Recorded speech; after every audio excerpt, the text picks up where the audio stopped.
the Waffen-SS veterans organization HIAG, Peiper had managed to find work at Porsche in West Germany, working in American sales.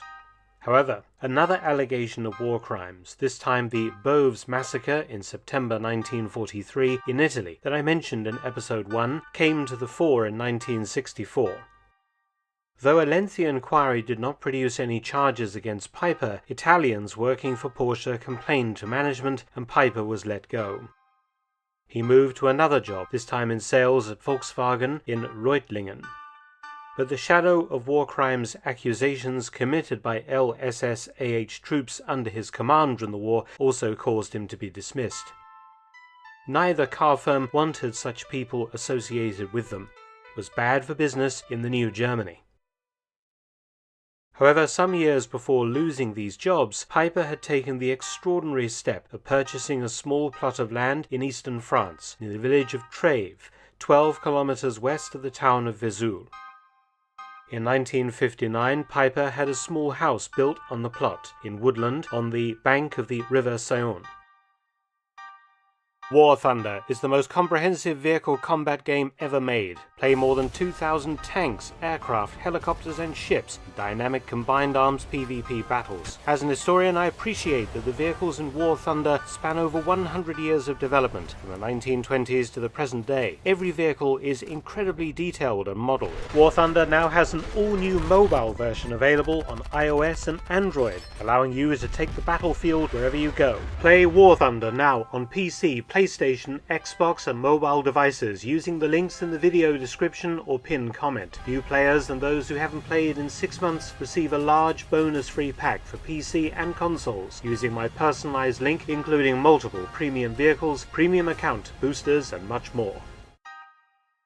Peiper used the home as a holiday home until in 1972 he moved there permanently with his wife.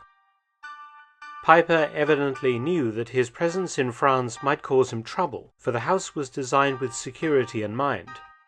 Firstly, it backed onto a river, making approaching from the rear of the property very difficult.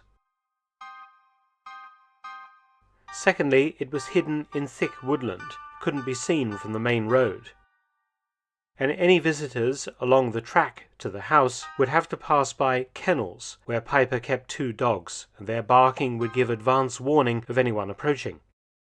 From the main road to the tree line where Peiper's house was hidden was completely open ground, affording Peiper a good observation of visitors during daylight.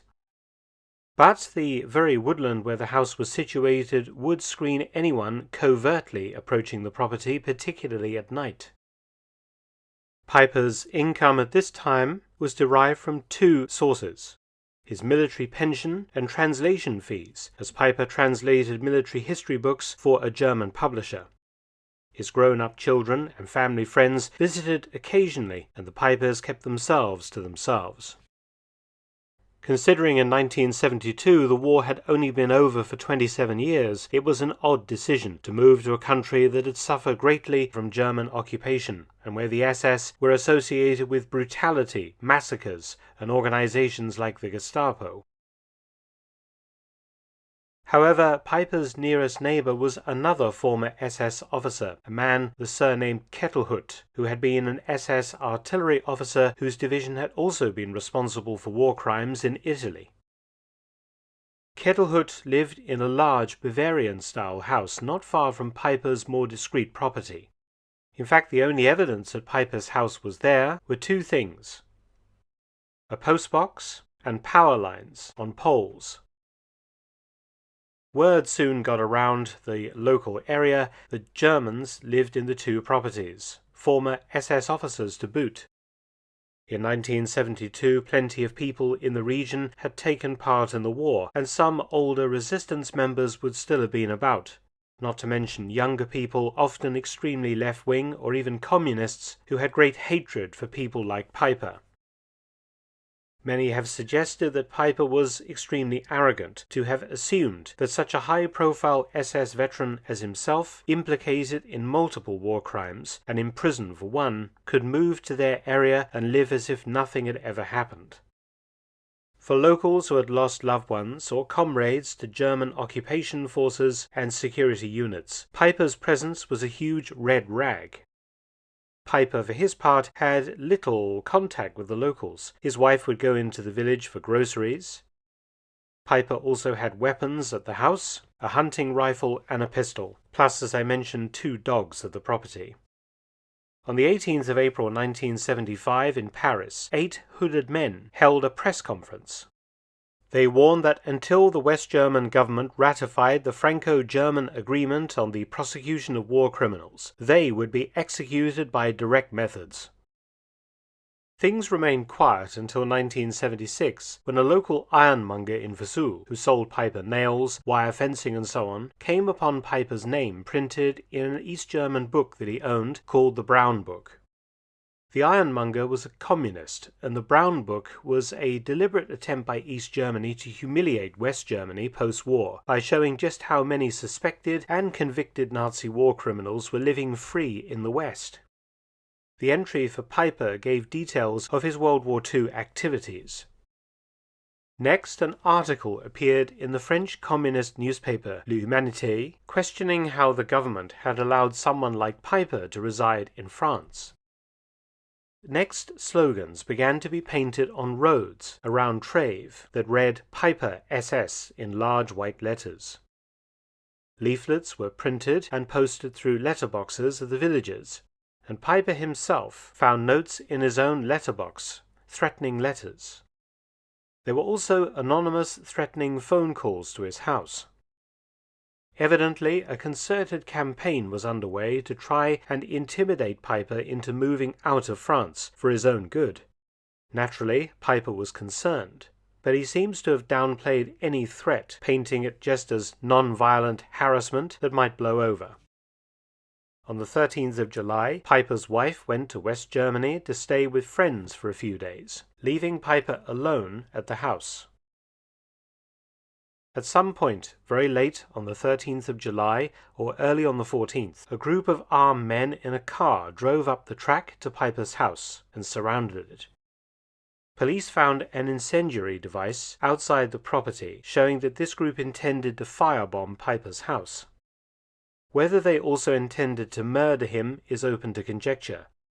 But it was clear to police afterwards that Peiper had exchanged fire with his assailants. A conflagration had begun when a petrol bomb had been thrown through a downstairs window. Peiper's charred corpse was found amongst debris in the living room. Police recovered Peiper's wristwatch and 2 weapons. Outside the house, the police found a .22 rifle which had recently been loaned to Peiper by his SS neighbor Kettelhut. It was lying on the house's terrace and had been fired several times, indicating that Peiper had first confronted the group outside his property.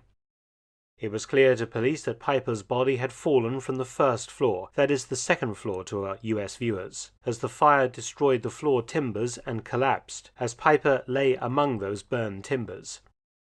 He was found with a US Smith & Wesson .38 revolver, plus 13 boxes of cartridges, most of which had cooked off in the fire.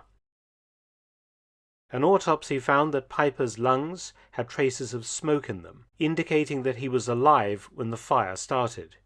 He had no visible bullet wounds, but other injuries could not be determined due to the state of the body. The corpse's teeth matched those of Joachim Peiper. The 2 dogs were later found dead, one shot with a 6.35mm bullet in the head. The fire was reported at 2:30 a.m. on the 14th of July, and the house was mostly destroyed before firefighters eventually arrived from Vesoul. A simple enough scenario of the last minutes of Peiper's life can be guessed at from the available evidence.